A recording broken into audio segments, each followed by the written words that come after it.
গোসাইগাঁও পৌৰসভাৰ উদ্যোগত আজি গোসাইগাঁও চহৰৰ মাছমজিয়া তিনিআলিৰ পৰা দেখা গৈছে স্বচ্ছ ভাৰত অভিযান আৰম্ভ কৰা হৈছে। ইয়াতে মহিলাসকল ওলাই আহিছে আৰু মহিলাসকলে গোসাইগাঁও চহৰৰ যি বাটপথসমূহ আছে, দোকানৰ সন্মুখ ভাগ আছে, ইয়াৰ যি পৰিষ্কাৰ বা চাফাই অভিযান কৰি থকা দেখা গৈছে। আৰু এই মহিলা গোটটোক আমি দেখুৱাব বিচাৰিছোঁ আৰু তাৰ লগতে গোসাইগাঁও পৌৰসভাৰ সভাপতি আছে, আমি তেখেতৰ ভাষ্য আমি ল'ম। তাৰ আগতে গোসাইগাঁও চহৰৰ এনেদৰে যি মহিলাসকল ওলাই আহিছে আৰু গোসাইগাঁও চহৰৰ ৰাজপথকে ধৰি যি পথ বা দোকানৰ আগভাগ এই যি জাবৰ জোঁথৰবোৰ এয়া পৰিষ্কাৰ কৰা দৃশ্য আমি আপোনালোকক দেখুৱাম।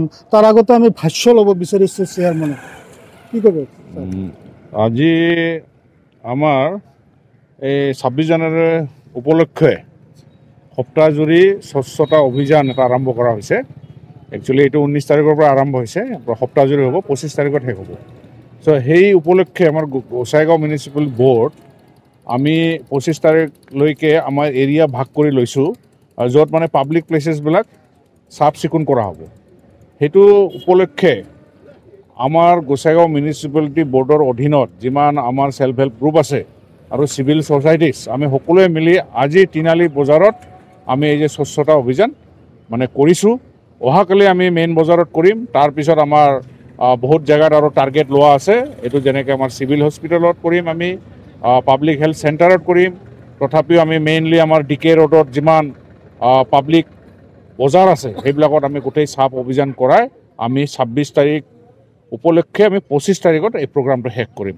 তো আজি বিশেষকৈ আমাৰ মহিলা গোটৰ বহুত মেম্বাৰ্ছ ওলাই আহিছে আৰু লোকেল পাব্লিকো আমাক সঁহাৰি দিছে, এইটো আমি খুব ভাল পাইছোঁ আৰু। হয়, ধন্যবাদ থাকিল। হয়, দেখা গৈছে যে আত্মসহায়ক গোটৰ যিসকল সদস্য আছে তাৰ লগতে স্থানীয় ৰাইজ ওলাই আহিছে, এই যি স্বচ্ছ ভাৰত অভিযান এই অভিযানত অংশগ্ৰহণ কৰিছে আৰু হাতত যি ঝাৰু এই ঝাৰু লৈ ওলাই আহিছে।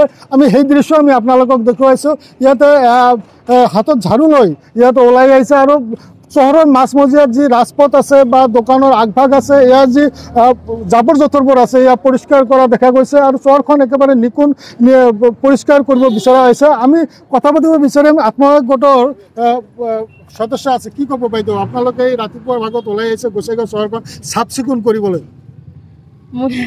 আমি আর কি বলবো, আর কি সবাই মিলা অল্প ছাপাছাপি করলাম, ওইটাই ভালো লাগলো, অল্প আনন্দও লাগলো। আর কি বিশেষ কিছু বলতে পারছি না আমি। হয়, ধন্যবাদ থাকিল। হয়, আমার খুড়ী এগৰাকী আছে, কি ক'ব খুড়ী?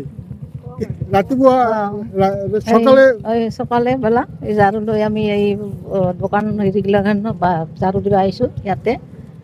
আমাৰ ভাল লাগছে, চৰকাৰেও আমাক হেৰি কৰিছে আৰু সুবিধা দিব লাগে আৰু আমাকো সকলোকে আৰু ৰাইজক। হয় হয় হয়, ধন্যবাদ থাকিল। হয়, আচলতে যে প্ৰধানমন্ত্ৰীৰ আহ্বান ক্ৰমে ভাৰতবৰ্ষ যি স্বচ্ছ অভিযান আৰম্ভ হৈছিলে আৰু সেই স্বচ্ছ অভিযান কিন্তু আমাৰ চলি আছে, প্ৰতি বছৰে এয়া কৰি থকা হৈছে। অকল গাঁও অঞ্চল নহয়, চহৰ অঞ্চল নহয়, বিভিন্ন অঞ্চলত এনেদৰে স্বচ্ছ অভিযান চলাই থকা হৈছে, যাতে আমাৰ চহৰখন বা আমাৰ দেশখন বা আমাৰ ৰাজ্যখন পৰিষ্কাৰ পৰিচ্ছন্ন থাকে, স্বচ্ছ থাকে। তাৰ কাৰণে কিন্তু এনেদৰে কাৰ্যসূচী লোৱা হৈছে আৰু সেই কাৰ্যসূচী অনুপাতে আজি গোসাইগাঁও পৌৰসভাৰ পৰা দেখা গৈছে আত্মসহায়ক গোটৰ সদস্যসকলে তাৰ লগতে স্থানীয় ৰাইজ ওলাই আহিছে আৰু গোসাইগাঁও চহৰৰ যি মাছমজিয়া তিনিআলি আছে এই তিনিআলিৰ পৰা এই স্বচ্ছ অভিযান আৰম্ভ কৰা হৈছে আৰু এয়া 25 তাৰিখলৈকে স্বচ্ছ অভিযান অব্যাহত থাকিব। আৰু গোসাইগাঁও তিনিআলিৰ পৰা আৰম্ভ কৰি ইয়াৰ যিমানবোৰ অনুষ্ঠান প্ৰতিষ্ঠান আছে বা যি চিকিৎসালয় আছে, অসামৰিক চিকিৎসালয়, সেয়াও এই স্বচ্ছ অভিযানৰ অধীনত লৈ অহা হ'ব আৰু পৰিষ্কাৰ পৰিচ্ছন্ন কৰা হ'ব। আপুনি বিচৰা বাতৰি পাব কেৱল নিউজ 18 এপত। নিউজ 18 এপ ডাউনলোড কৰিবলৈ স্কেন কৰক এই QR কোড। গুগল প্লে ষ্টৰতো পাব এই নিউজ 18 এপ।